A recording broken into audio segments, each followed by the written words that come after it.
Hello everyone, welcome to Learners Club. योभन्दा अगाडिको सेसनमा चाहिँ हामीले पर्म्युटेसनको 4वटा केस चाहिँ भेटिसकेको छौँ र यो सेसनमा चाहिँ म केही क्वेसनहरूलाई चाहिँ सल्भ गर्न चाहिँ गइरहेको छु। आज हामी 3टा प्रब्लम सल्भ गर्छौँ जुन चाहिँ टेक्नोलोजी रिलेटेड हुन्छ। एउटा कम्प्युटर प्रब्लम, एउटा ल्यापटप प्रब्लम र अर्को इन्टरनेट प्रब्लम है त। फर्स्ट प्रब्लम के छ भने हाम्रो कम्प्युटर भन्ने चाहिँ एउटा वर्ड दिएको छ र हामीलाई सोधिएको छ कि टोटल नम्बर अफ अरेन्जमेन्ट चाहिँ कतिवटा पोसिबल छ। अनि यो सबै एउटा क्वेसनमा चाहिँ के हो भने होइन, taken all at a time हो है। हामीले चाहिँ के सोधेको छ भने भवेल्सहरूलाई चाहिँ सँगै आयो भने चाहिँ कतिवटा अरेन्जमेन्ट हुन्छ भनेर चाहिँ कम्प्युटर क्वेसनमा सोधेको छ। मैले के भने कुनै चिजलाई पनि हामीलाई चाहिँ सँगै राख्छ भने चाहिँ के गरिदिने भने तिनीहरूले एउटै मान्दिने। मैले त्यही गरेँ, भवेलहरूलाई के गरिदिएँ, ओ यु र इलाई मैले एउटै मानिदिएँ र बाँकीलाई चाहिँ के गर्नु लागेँ, सबैलाई सेपरेट सेपरेट राखेँ। अब यो जुन बाँकीको र यसलाई चाहिँ एउटै मानेको छ त्यसलाई चाहिँ हामीले एक्सटर्नल एरेन्जमेन्ट जसरी डिल गर्छौँ भने जुन भित्रलाई हामीले एउटै मानेको छौँ त्यसलाई चाहिँ हामीले इन्टरनल अरेन्जमेन्ट जसरी डिल गर्छौँ होइन। एक्सटर्नल अरेन्जमेन्ट कति हो, एक्सटर्नल अरेन्जमेन्ट कति भयो त 6 फ्याक्टर भयो, किनभने त्यहाँ टोटल नम्बर कतिवटा अब्जेक्ट बाँकी भयो त फाइनली 1 2 3 4 5 6वटा अब्जेक्ट बाँकी छ र सबै हामीले लिएको छौँ, त्यही भएर एक्सटर्नल अरेन्जमेन्ट कति भयो 6 फ्याक्टोरियल भयो। तर ब्राकेट भित्र चाहिँ कतिवटा छ, 3टा छ, तिनीहरूलाई इन्टरनली 3 फ्याक्टोरियल तरिकाले चाहिँ अरेन्ज गर्न मिल्छ। त्यही भएर इन्टरनल अरेन्जमेन्ट कति भयो 3 फ्याक्टोरियल भयो जुन मैले देखाइदिएको छु, र टोटल अरेन्जमेन्ट कति भयो त एक्सटर्नल इन्टु इन्टरनल अरेन्जमेन्ट, यो जति आउँछ त्यति है त। सेकेन्ड क्वेसन छ भवेल्स अकुपाइङ अड पोजिसन्स। अब भवेल्स अकुपाइङ अड पोजिसन भन्छ हामी पहिला एकचोटि क्वेसनमा गर्नु कतिवटा हामीसँग लेटर छ 1 2 3 4 5 6 7 8 हो। मैले त्यसलाई यसरी मेन्सन गरिदिएको छु। अड पोजिसन भनेको कुन हो त, 1 अड पोजिसन हो, 3 हो, 5 हो अनि 7 अड पोजिसन हो। अब हामीसँग के अरे भवेल चाहिँ जम्मा 3टा छ अनि अड पोजिसन चाहिँ 4वटा छ भनेपछि के यसले बुझायो भने permutation of 4 objects taken 3 at a time भन्नुको अर्थ 4वटा प्लेस छ तर हामीले चाहिँ यसमा चाहिँ जम्मा 3टा मात्रलाई चाहिँ युज गर्छौँ होइन त। त्यही भएर के भयो त permutation of 4 objects taken 3 at a time. अनि यो 3टाले त 3टा मात्रै स्पेस लिने हो। अब भनेपछि कन्सोनेन्टको लागि हामी कतिवटा स्पेस बाँकी छ त, 5वटा कन्सोनेन्टको लागि 5वटा स्पेस छ। त्यही भएर हामीले के गर्यौँ 5p5 गरेर यो चाहिँ यो फर भवेल्स, यो फर के हो त हाम्रो कन्सोनेन्ट्स हो। अनि टोटल परम्युटेसन भनेको के हो त number of arrangement of vowels into number of arrangement of consonant. त्यो कहाँबाट आयो, बेसिक प्रिन्सिपल अफ काउन्टिङबाट आयो। यदि हामीले कुनै पनि तरिकालाई चाहिँ एउटा तरिकाले गर्न मिल्छ र अर्को कुनै पनि इन्डिपेन्डेन्ट चाहिँ हाम्रो केस छ जुनलाई चाहिँ हामीले अर्को तरिकाबाट गर्न मिल्छ भने चाहिँ होइन, टोटल गर्ने तरिका चाहिँ के हुन्छ भने former into initial number of तरिका हुन्छ क्या। ल अब हामीसँग थर्ड क्वेसन छ कि relative position same. Relative position same भन्नुको अर्थ के हो भने होइन, भवेलहरू चाहिँ पहिला जहाँ थिए त्यही हुनु पऱ्यो तर जुन भवेल पनि हुनसक्यो।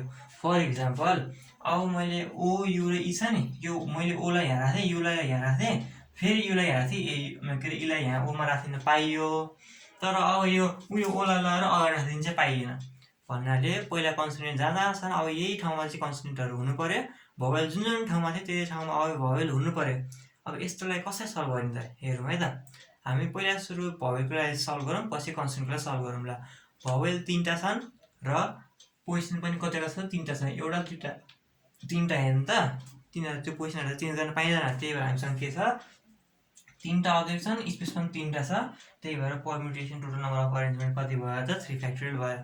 त्यस्तै गरी कन्सोनेन्ट पनि 5वटा छन् र 5वटा स्पेस खाली छन्, त्यही भएर हामीसँग के भयो total number of arrangement 5 factorial भयो। अब टोटल नम्बर अफ अरेन्जमेन्ट भनेको के हो त, त्यो दुईटाको के हो प्रोडक्ट हो।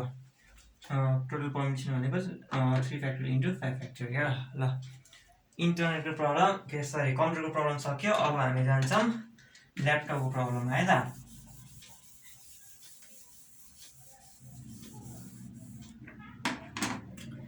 ल्यापटपको प्रब्लम ल हेरौँ। कन्सोनेन्ट्स नट टुगेदरलाई मैले कसरी सल्भ गर्ने भनेको छु भने होइन, हामीले नट टुगेदरलाई सिधै सल्भ गर्न अलिक गाह्रो भएको हुनाले हामीले चाहिँ के युज गर्छौँ भन्दाखेरि होइन, पहिला सुरु चाहिँ टुगेदर आउने केस कति हुन्छ भनेर निकाल्छौँ अनि युनियन निकाल्छौँ होइन, टोटल नम्बर अफ केस कति छ अनि सँगै आउने केस चाहिँ कति छ निकाल्छौँ। अनि त्यसपछि टोटलबाट सँगै आउने केसलाई हटाइदिएपछि तिनीहरू नसँगै आउने प्लेस आउँछ नि त होइन। हामीले गर्नु खोजेको त्यही हो है त। कन्सोनेन्ट्स ल्यापटप एकचोटि लेखिदिने मैले यहाँ। कन्सोनेन्ट्स कुन कुन छ ल्यापटपमा? L consonant, P consonant, T consonant र पी कन्सोनेन्ट होइन त। यति 4वटा कन्सोनेन्ट हो नि। यिनीहरूलाई चाहिँ अब एउटै आउने हामी पहिला निकाल्ने भएको हुनाले यो 4वटालाई हामी एउटै मान्दियौँ है त। के हुँदो रहेछ? एल, पी, टी, पी, ए र ओ। अब हामीसँग टोटल नम्बर अफ अब्जेक्ट कतिवटा भयो त? 1 2 3 मात्रै भयो। अब यसको लागि हाम्रो अरेन्जमेन्ट कतिवटा आउँदो रहेछ निकालौँ है त। अरेन्जमेन्ट कति छ? टोटल नम्बर अफ अरेन्जमेन्ट यसको लागि टोटल नम्बर अफ अरेन्ज भनेको एउटा एक्सटर्नल कति छ? 3टा अब्जेक्ट 3टा प्लेसेस 3 फ्याक्टोरियल। इन्टरनल अरेन्जमेन्ट कति छ? 4टा अब्जेक्ट 4वटा लिन्छ, तर यो 2टा रिपिट भएको छ। यो सेकेन्ड क्वेसनको है 4 फ्याक्टोरियल अपन 2 फ्याक्टोरियल। जति आउँछ त्यति नै हाम्रो के भयो त? यो चाहिँ सँगसँगै आउने केस भयो। अब टोटल नम्बर अफ पोसिबिलिटी कति रहेछ त्यो निकालौँ है त। Total number of arrangement when consonants com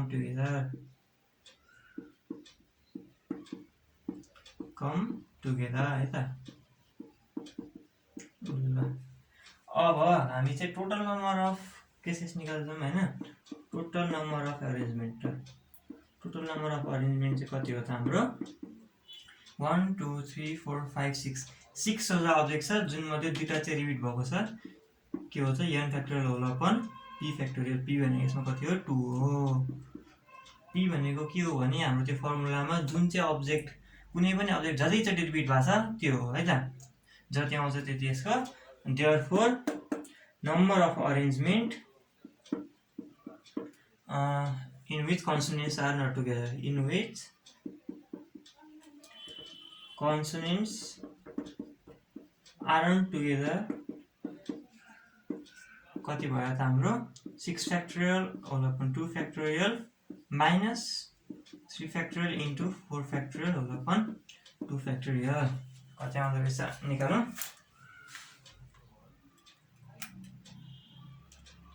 6 factorial upon 2 factorial minus 3 into 4 factorial upon 2 हाम्रो कति आउँदो रहेछ त? 288 आउँदो रहेछ। ल अब हामी आइमा जाऊँ है त। सेकेन्ड नम्बरमा जाऊँ। Begin with L and and with T. यस्तो खालको क्वेसन चाहिँ मैले यो परम्युटेसन स्टार्ट भएपछि गराएँ तर यो बेसिक प्रिन्सिपल अफ काउन्टिङबाट नै सल्भ हुन्छ है। अब बिगिन विथ एल भनेपछि चाहिँ के हो भन्दाखेरि होइन, एकचोटि मैले फेरि लेखेँ। बिगिन विथ एल भनेपछि हाम्रो एलको लागि केही अप्सनै छैन क्या। यसको त्यो हाम्रो जुन बेसिक प्रिन्सिपल अफ काउन्टिङको हाम्रोमा हामीले जसरी गऱ्यौँ त्यसरी सोच्यो भने जुन त्यो हाम्रो 1 10 100 1000 2000 1 लाख क्वेसन छ नि, 1 लाख क्वेसनमा 1 मात्र हुन्छ कि 1ले मल्टिप्लाई हुन्छ। भन्नुको अर्थ 1ले मल्टिप्लाई हुनु भनेको त त्यसलाई कन्सिडरै नगरेको हो नि त होइन। किनभने 1 भनेको आइडेन्टिटी एलिमेन्ट हो फर मल्टिप्लिकेसन। त्यही भएर हामीले यो बिगिन विथ एल भएपछि के गरिदिनु भन्दाखेरि begin with L and end with T पनि रहेछ भनेपछि हामीले 1 प्लेसमा टी मात्र राख्न पाइयो होइन, 1 लाख प्लेसमा एल मात्र राख्न पाइयो भनेपछि 1 प्लेसमा नि 1 इन्टु हुन्छ अनि 1 लाख प्लेसमा नि 1 इन्टु हुन्छ। त्यो दुइटैलाई हामीले चाहिँ के गर्न पाइयो? नेग्लेक्ट गर्न पाइयो। एललाई पनि हामी हेर्दैनौँ, टीलाई पनि हेर्दैनौँ। अब कतिवटा बाँकी भयो त? जम्मा 4वटा बाँकी भयो। 4वटा अब्जेक्ट बाँकी भयो भन्छ नि। टोटल नम्बर अफ अरेन्जमेन्ट कति हुन्छ त? टोटल नम्बर अफ अरेन्जमेन्ट हामीलाई थाहा छ N factorial whole upon P factorial. P दुईचोटि भन्छ त्यही भएर 2 फ्याक्टोरियल भनेको 4 इन्टु 3 12 वेजले चाहिँ गर्न मिल्दो रहेछ। ल अब हामी 3 नम्बर हेरौँ है त। 3 नम्बरमा के भएको छ भने होइन, begin with L but doesn't begin with L but and with T. अब यो क्वेसनले एकैचोटि सल्भ गर्न सोच्यो भने गाह्रो हुन्छ होइन। हामीले के गर्छौँ भने होइन, पहिला begin with L and and with T जुन हामी निकालिसक्यौँ होइन, त्यो भयो त्यसलाई राखिरहन्छौँ। अनि हामी के पनि निकाल्छौँ भने होइन, एन्ड विथ टी मात्रैको निकाल्छौँ।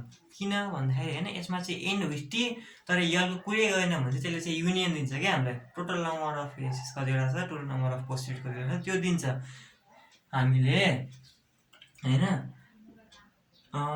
Don't begin with L but and with T बराबर हैन and with T minus begin with L and and with T हो नि त त्यही कुरा हो ए इन्टरसेक्सन बराबर यु माइनस ए ल हामी के गर्छौँ भने अब के निकाल्छौँ त एन विथ टी मात्रै एन विथ टी भनेपछि के गर्ने भने मैले एलएपी टिओपीमा टीलाई नहेर्ने नहेरेपछि हामीसँग कतिवटा बाइक भयो 1 2 3 4 5 5वटा अब्जेक्ट त्यसको अरेन्जमेन्ट कति भयो त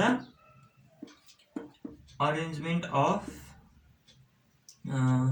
अब्जेक्ट्स कतिवटा भयो त हाम्रो 5 फ्याक्टोरियल अपन 2 फ्याक्टोरियल अनि हामीलाई थाहा छ कि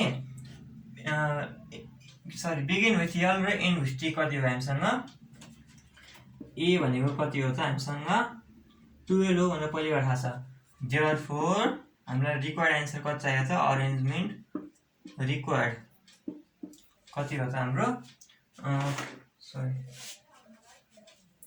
5 फ्याक्टोरियल अपन 2 फ्याक्टोरियल माइनस 12 जति आउँछ त्यति है त 12/2 माइनस 12 भनेको कति आयो त 48 ल हाम्रो ल्यापटपवाला क्वेसन पनि सकियो ल अब हामी फाइनली आयौँ इन्टरनेटवाला क्वेसनमा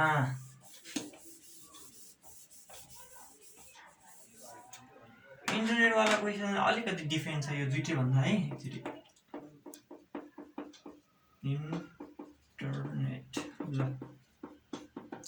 क्वेसन के सोधेको छ भन्दाखेरि बिगिन विथ भावेल यसमा भावेल कुन कुन छ आई छ एउटा आई भावेल ई भावेल यो ई पनि भावेल अरु पनि भावेल छ N T R N T अरु कुनै पनि भावेल छन् यही तीनटा भावेल हो बिगिन विथ भावेल भनेपछि कि त भावेल भनेको आई र ई मात्रै हो कि त आईबाट स्टार्ट हुनु पर्यो हैन कि त ईबाट स्टार्ट हुनुपर्ने हो हामीले यो दुईटै केसलाई जोड्दियौँ भने चाहिँ हाम्रो बिगिन विथ भावेलवाला आउँछ पहिला हामी आईलाई हेरौँ हैन आईलाई चाहिँ बिगिन भयो भने चाहिँ कतिवटा बन्दो रहेछ त्यो हेरौँ है त अरेन्जमेन्ट बिगिनिङ विथ आई बराबर कति हुन्छ त आईबाट बिगिन भयो भने मैले के भने भन्दाखेरि कुनैबाट बिगिन हुने अथवा कुनै सेकेन्ड पोजिसनमा हुने कुनै थर्ड पोजिसनमा हुने कुनै लास्ट पोजिसनमा हुने त्यस्तो कुनै पनि एउटा अब्जेक्टलाई एउटा कुनै स्पेसिफिक पोजिसन तोक्दियो भने चाहिँ त्यसले के हुँदो रहेछ 1 ले मल्टिप्लाई हुँदो रहेछ त्यही भएर त्यसलाई चाहिँ हामी हटाएर हेर्न मिल्छ ल यसलाई नहेर्ने अरेन्जमेन्ट बिगिनिङ हो आई कति भयो त 1 2 3 4 5 6 7 7 फ्याक्टोरियल हाम्रो second case upon repeated object कुन कुन छ एन छ एन दुईचोटि रिपिट भएको छ 2 फ्याक्टोरियल अरु के रिपिट भएको छ टी पनि रिपिट भएको छैन हाम्रो र टी पनि दुईचोटि रिपिट भएको छ अरु कुनै रिपिट भएको छ त छैन एन रिपिट भयो टी रिपिट भयो आर छैन एन छैन जति आउँछ त्यति अब अरेन्जमेन्ट बिगिनिङ विथ ई कुन कुन छ त हाम्रोमा अरेन्जमेन्ट बिगिनिङ विथ ई मा हामी आईलाई त कन्सिडर गर्छौं आईलाई त हेर्नु पर्यो नि त अहिले त आईको कुरै गरेको छैन तर अरेन्जमेन्ट बिगिनिङ विथ के हुन्छ त नि कि त यो ईबाट सुरु हुन सक्छ हैन कि त यो ईबाट सुरु हुन सक्छ हामी कुनै पनि एउटा ईबाट सुरु हुन्छ भनेर लिन सक्छौं किनकि दुईटा अब्जेक्ट एउटै भयो भने त्यसले चाहिँ अरेन्जमेन्टमा केही पनि फरक पार्दैन हामी यो ईबाट सुरु हुन्छ भनेर लियौं है त यसबाट सुरु भयो भने यसलाई क्यान्सल गरिदियौं हामी यसलाई क्यान्सल गरेर नि यसलाई क्यान्सल गर्ने कुरा एउटै हो है अब बाँकी कतिवटा हुन्छ 1 2 3 4 5 6 7 7 फ्याक्टोरियल मतलब आई रिपिट भएको छैन एन पनि रिपिट भएको छैन टी रिपिट भएको छ आर पनि रिपिट भएको छैन एन पनि रिपिट भएको छैन ई पनि रिपिट भएको छैन किनकि यो ईलाई त हामीले कन्सिडरै गरेको छैन ई पनि एउटै मात्र त्यही भएर कति मात्र भयो यति मात्रै भयो अब therefore arrangement beginning with a vowel कति भयो त हाम्रो 7 factorial whole upon 2 factorial into 2 factorial plus 7 factorial whole upon 2 factorial जति आउँछ त्यति अब हामी हेर्छौं क्वेसन नम्बर 2 है त अब एन्ड विथ कन्सोनेन्ट अब फेरि कन्सोनेन्टहरु पनि सबै छुट्याउनु पर्यो है त एकचोटि क्वेसन फेरि लेख्नु मैले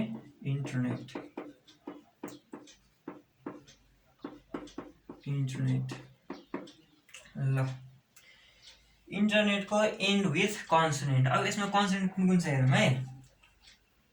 यन consonant, T consonant, R consonant, N consonant अनि फेरि यो टी पनि कन्सोनेन्ट। कन्सोनेन्ट हामीसँग टोटल कतिवटा रहेछ 5वटा रहेछ। तर लेटरहरू चाहिँ जम्मा कतिवटा छ कन्सोनेन्ट हामीसँग एउटा यन छ, एउटा टी छ, एउटा आर छ हैन। त्यति नै हो नि त, बाँकी त रिपिट भएको। हेरौँ है त। अब हामीले चाहिँ 3टा केसमा चाहिँ डिभाइड गर्नु पर्यो, end with N, end with R र एन्ड विथ टी गरेर, किनकि यो अर केस हो त्यही भएर यसमा चाहिँ के हुन्छ त एडिसन हुन्छ। त्यो तिनटैलाई जोडिदियो भने चाहिँ हामीले आफ्नो रिक्वायर्ड एन्सर पाउँछौँ। ल अरेन्जमेन्ट एन्डिङ विथ यन निकालौँ है त। एन्डिङ विथ यन बराबर कति हुन्छ त, यनबाट एन्ड भयो भने हामीले के गर्छौँ भने यनलाई चाहिँ मैले हेर्दिनँ यसपालि। यनलाई हेर्न भने एउटा यनलाई मात्रै हेर्दैन है, अर्कोलाई त हेर्नु पर्यो फेरि। 1 2 3 4 5 6 7 फ्याक्टोरियल सेकेन्ड केस। अब आई रिपिट भएको छैन, टिभी रिपिट भएको छ, ए रिपिट भएको छ, अर्को के रिपिट भएको छ, आर छैन, यन पनि छैन किनकि यो एउटा एन्सर हामीले हेरेकै छैनौँ। त्यस्तै गरी अरेन्जमेन्ट एन्डिङ विथ आर कति छ त हामीसँग, आरबाट इन भयो भने हामीले आरलाई क्यान्सल गरिदिन्छौँ। 1 2 3 4 5 6 7 फ्याक्टोरियल। आई रिपिट भएको छैन, यन रिपिट भएको छ, ए रिपिट भएको छ, अनि के पनि रिपिट भएको छ, टी पनि रिपिट भएको छ भन्छ यो भयो। त्यस्तै गरी एरेन्जमेन्ट एन्डिङ विथ टी कति भयो त हाम्रो 7 factorial whole upon 2 factorial 2 factorial हैन त। Therefore total number of arrangement कति भयो त हाम्रो 7 factorial whole upon 2 factorial into 2 plus 7 factorial whole upon 2 factorial जति आउँछ त्यति। ल आजको सेसनको लागि यति नै हो हैन। मैले यो च्याप्टर पम्पिसन च्याप्टरको बारेमा चाहिँ अलिकति अझै बढी केही इन्फर्मेसन चाहिएको छ भने अथवा त्यसको लागि चाहिँ एउटा समरी टाइपको चाहिँ डिस्क्रिप्सनमा दिएको छ हैन, त्यसमा केही क्वेसनहरू पनि छ, त्यसमा हेर्दा हुन्छ है त। ल थ्याङ्क यू भेरी मच।